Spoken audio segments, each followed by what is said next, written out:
तपास डीपली चांगल्या प्रकारे तपास असला पाहिजे. आरोपीचा इन्व्हॉल्वमेंट कुठे कुठे आहे त्याच्या बाबतीत तपास झाला पाहिजे.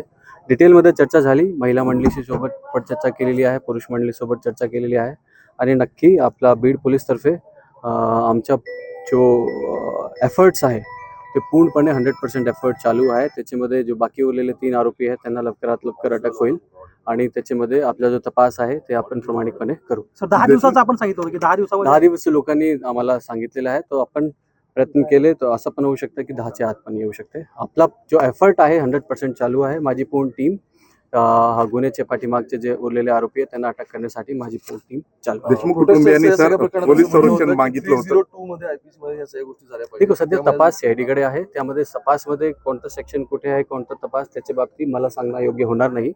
पण आमचा जो आहे मेन टार्गेट बीड पोलीसचा आहे. बाकीचे उरलेले 3 आरोपी अटक. सर पोलीस संरक्षण मागितलं होतं देशमुख कुटुंबियांनी, त्यांना कधी मिळणार आहे आणि काय नाही, आपण प्रोटेक्शन ऑलरेडी दिलेलं आहे त्यांना. आता गावच्या लेवलवर RCP तिथे आहे 24/7 आणि त्यांना व्यक्तिगत प्रोटेक्शन आपण दिलेलं आहे. SIT नेमण्याची मागणी जी आहे SITचा सुद्धा शासनाने GR काढलेला आहे. ते बसवराज तेली सर आहे, ते IPS ऑफिसर आहे DIG रँकचे. त्यांना SITचे प्रमुख शासनाने GR काढून केले. न्यायालय परिसरामध्ये राज्य गोंधळ घातलेला आहे काही लोकांनी. न्यायालय परिसरामध्ये काल सुरक्षाच्या दृष्टिकोनातून आपण खूप मोठा बंदोबस्त लावला होता, जेणेकरून कुठल्याही प्रकारचा लॉ अँड ऑर्डर इथे होऊ नये. तो आपल्या पोलिसांचा भाग आहे आणि आपल्या पोलिसांनी चांगलं काम करून पूर्ण न्यायालयाची प्रोसिजर चांगल्या प्रकारे पार पाडली.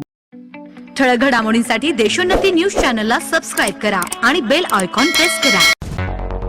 मुंबई, पुणे, नागपूर, मराठवाडा असो का विदर्भ, राजकीय, सामाजिक, शैक्षणिक क्षेत्र असो का क्रीडा, सर्वच घडामोडीचे विश्लेषण पाहायला विसरू नका. फक्त देशोन्नती न्यूजवर.